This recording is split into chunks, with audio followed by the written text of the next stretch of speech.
Student written problems and assessing student written problems. This grade 2 classroom has been doing this for a while. This is well into the year. And the teacher has clearly established groups, guided math groups that people can work in. I'm just going to read a couple for you. Brad took 62 rides on a Speedster roller coaster. Arthur took 43 rides on the Flipper ride. How many times did they ride in all? Then the student writes that on this side of the card, and then on the back of the card, they put their strategy. So the strategy here is he adds 62 plus 43 is 105, and then he gets 100 by adding the 60 and the 40, and he gets 5. On the bottom he says, I just love this strategy. And that was learned probably because the kids had access to these place value cards. So if we were assessing that in grade 2, we would basically look at, is the problem clear? Is it appropriate for grade level? And in grade 2, students should be able to add two two-digit numbers, so it's appropriate for grade level. And there are no errors. There are no errors in the solution. So this is clearly an example of a student who's meeting expectations. Kiara, and notice how this is written by Louisa, but she uses a friend's name. Kiara bought 62 hot dogs. Louisa bought 58 hot dogs. How many hot dogs did they have in all? Well, of course, the solution for this would require some regrouping, but it doesn't in this case because she goes 60 plus 50 is 110, and then 8 plus 2 is 10. By the way, if you do this very much in grade 2, you'll be able to add 62 and 58 in your head in grade 3 and for the rest of your life if you get this kind of practice. If you tried to visualize 62 over 58, you can't do that in grade 2. Most adults can't do it for two three-digit numbers. And that's why we had the line it up method, but you have to write it down. So eventually this 68 and 52 would become a mental math problem that most kids could do it. Again, this is clearly a student who's meeting expectations. Chantel writes, Dylan had 52 butterflies, Noah had 51 butterflies. Notice how the students actually change the context here to something they love. So Chantel likes butterflies. And how many in all? Now, this question is much easier, and so it's not minimally meeting expectations, but the sophistication of the numbers is not as difficult as in the last number. So I might make that a 3 if I was giving it on a scale, a 3 minus, but I would have to collect other work from Chantel as well. And then here's a student. There are 9 hats and 2 fell off. How many hats are left? Now this is clearly, there's nothing wrong with the problem, but the issue is that the numbers are are not at grade level for grade 2. So this would be a student who's minimally meeting expectations. Ian had 64 balls. Saren had 47 balls. How many more balls did Ian have than Saren? Now, the interesting thing here is the question is really well written. It's because it involves a regrouping, it would almost be tempting to put it at the top of the meeting expectations expectation for a grade 2 student. Then she makes a very common error. Instead of subtracting the numbers, she adds the numbers.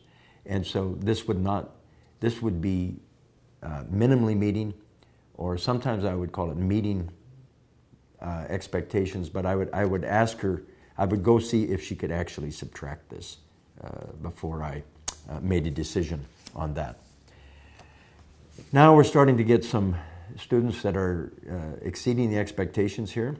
Bob had 461 pennies. Jim had 324 pennies. How many pennies in all? And Bob uses the strategy of, just connecting the hundreds like this, so 400 and 300. And if you think of that as an adult, if I said 461 plus 324, once you add the 400 and the 300, 71. Now, if you're good at your double-digit addition, 61 and 24 is 85. So this would be a student who's exceeding expectations. By the way, the student, for some reason, erased their work.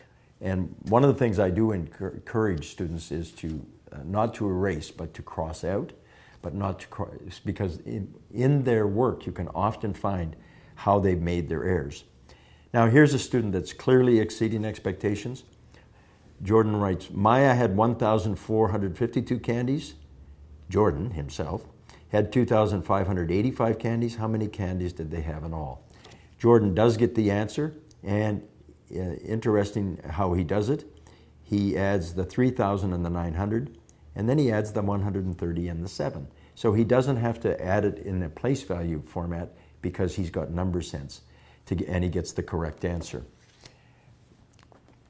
Now Parker, Dylan writes, Parker had 635 candy canes and Ethan had 7,346 candy canes. How many candy canes did he have in all? And what happens here is that Dylan actually makes an error, but it's a minor error in how he connects the numbers. So that would be a wonderful time to use the place value cards. So we would try to find, I would probably get the place value cards out and I would say, okay, Dylan, we're looking for 7,000. Oh, that'll be on the back of the 3,000. 7,300. And so there's the 300. 46. And I need a 6. And if I can't find a 6, I look on the back of a 4. 7,346 plus 635. And of course, I know some of you were thinking, well, why wouldn't you just show them to line it up?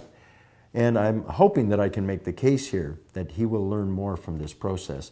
So 70 is on the, 30 is on the back of a 70 and the 5. Because what he's done is he's made a sort of a so now, remember what we do? We break up the number to make the problem simpler. And now this works somewhat like in algebra. You sort of collect the like terms. So you go like that, put the 40 and the 30, and you say, well, you're just lining them up. So it's 7,970 and 11, 7,981, and he is out for some reason. So now we go back and use this as an opportunity to discuss how he made his error. This shows him how it happens, and this opportunity becomes a way for Dylan to learn just how to be careful when he's making these connections between the numbers. Now, the last thing we have to remember is that now what we do is we go to the class list and we write this in on our class list that we've collected some problem-solving data. Student-written problems are often tell us way more about what a student's number sense is than having him solve a problem. Just solve a problem. The advantage is that the student personalizes the issue by making it about what he or she wants it to be about. They personalize it because they can choose numbers, and they love to choose numbers at or above their level of ability, so they keep challenging themselves, and they sort of get in little competitions with their friends or buddies who are also enjoying this activity.